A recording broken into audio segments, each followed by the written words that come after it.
La crise du Covid-19 révèle que beaucoup de travailleurs dans le monde, notamment en Afrique, font face à une situation de précarité due aux mesures de riposte et donc à la cessation de certaines activités dans beaucoup de secteurs qui font que beaucoup de citoyens se retrouvent à ne pas travailler et donc à avoir un revenu en baisse ou bien carrément une perte de revenus et donc qui accentue leur niveau de vulnérabilité dans la société. Les fragilités révélées par le Covid-19 sont notamment liées à nos systèmes de santé qui ne peuvent pas répondre correctement aux besoins sanitaires révélés par le Covid. Et même l'exemple des grands pays dont on qualifie les systèmes de santé de meilleurs ont montré quand même qu'il y a une insuffisance, qu'il y a des limites dans ces systèmes de santé. Et donc en Afrique, heureusement, je dirais pour nous, on n'a pas eu de l'hécatombe qu'on nous a prédit au début de cette crise. Et donc pour l'instant, on essaie de jubiler même s'il y en a encore quelques décès. Ça c'est sur le plan sanitaire, donc nos hôpitaux n'ont pas les capacités, le plateau technique adéquat pour répondre à ces besoins. Sur le plan social, comme je l'ai dit, il y a la cessation des activités aussi bien sur le plan mondial et ça touche l'économie mondiale mais également l'économie locale dans beaucoup de pays. Donc il y a beaucoup de travailleurs du secteur informel, des travailleurs indépendants et même certains du secteur formel qui se retrouvent à cesser leurs activités, donc à se retrouver dans une situation de précarité due à la cessation des activités. Donc il y a ces fragilités qui sont révélées et qui montrent également la faiblesse de nos systèmes de protection sociale parce que des réponses n'étaient pas prévues à l'avance pour répondre à ces crises-là. Donc les États essaient de juguler comme ils peuvent à travers des mesures ad hoc pour répondre à ces fragilités.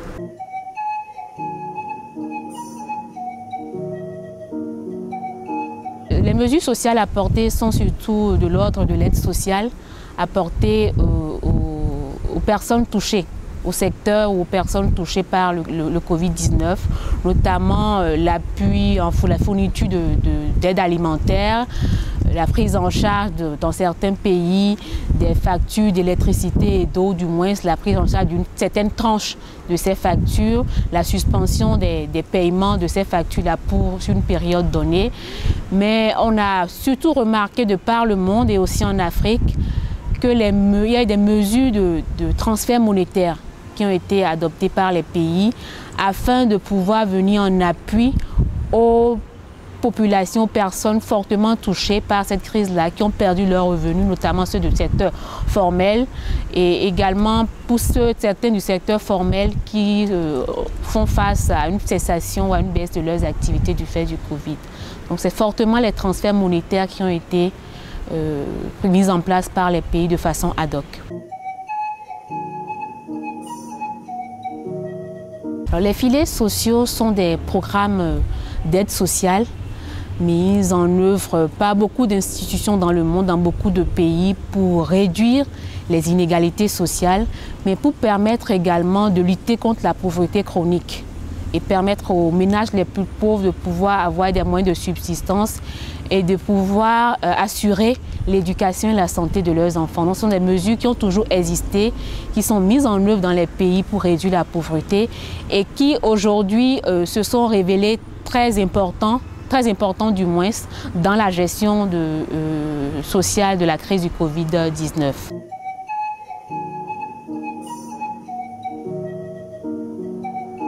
C'est des mesures ad hoc puisqu'il fallait répondre à l'urgence de la crise en prenant des mesures d'ordre social. Donc beaucoup de pays ont pris des mesures ad hoc.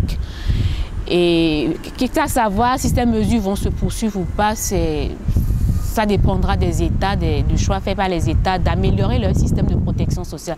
Parce que ces mesures sont de l'ordre des systèmes de protection sociale, donc tout dépendra des États. Mais pour l'instant, ce sont des mesures ad hoc et des analyses faites par rapport à ces mesures qui ont été prises dans le monde montrent qu'en moyenne, ces mesures durent 3 mois. 3 mois dans beaucoup de pays. Donc ce sont des mesures ad hoc qui pourraient, en fonction de l'évolution de la crise, continuer ou permettre d'aboutir à de meilleurs systèmes de protection sociale pour les plus vulnérables.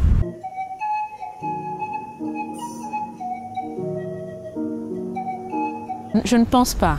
c'est trop tôt pour le dire. C'est vrai que la crise révèle qu'il y a beaucoup d'inégalités.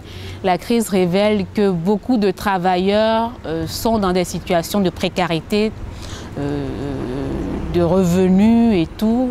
C'est vrai que la crise révèle des limites du libéralisme, mais de là à dire que nous chantons déjà le requiem du libéralisme, j'en doute un peu.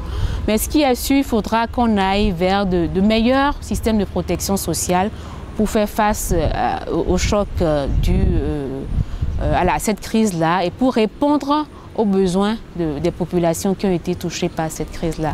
Donc il faudra aller à réduire les inégalités sociales qui existent dans le monde afin d'offrir le meilleur aux populations.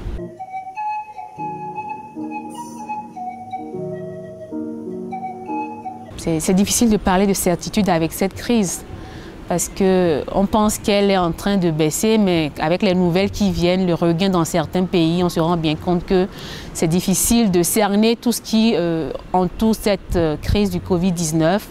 Mais ce qui est sûr, de par les inégalités révélées par la crise, il y a aujourd'hui la nécessité pour les États de revoir leur système de protection sociale pour les travailleurs du secteur tant formel, mais également que ceux du secteur informel et les travailleurs indépendants qui sont les plus touchés par cette crise-là et qui perdent tout leur capital, leur investissement dans cette crise-là. Donc il est important de revoir nos systèmes de protection sociale, de mettre l'accent sur la santé pour tous, de mettre l'accent sur un système d'assurance chômage pour les travailleurs qui sont confrontés à des chocs aussi bien économiques, environnementaux que sanitaires, pouvoir répondre à cela. Et également mettre en place des politiques qui permettent aux travailleurs du secteur informel de faire une transition vers le secteur formel.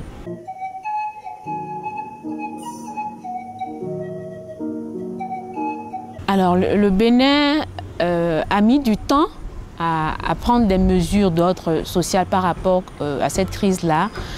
Mais on a vu que des mesures ont été prises, et notamment on a fait avril, si je ne me trompe pas, fait un recensement des acteurs touchés par cette mesure de riposte prise, notamment la cessation des activités de transport en commun, la fermeture des bars et discothèques, et puis voilà. Donc il y avait un recensement d'un certain nombre d'acteurs, notamment ceux-là et ceux qui travaillent dans le secteur des soins corporels. Et donc récemment, le gouvernement a mis à disposition des ressources pour pouvoir venir en appui à ces secteurs-là, à ces acteurs-là, et également au secteur du tourisme et de l'hôtellerie.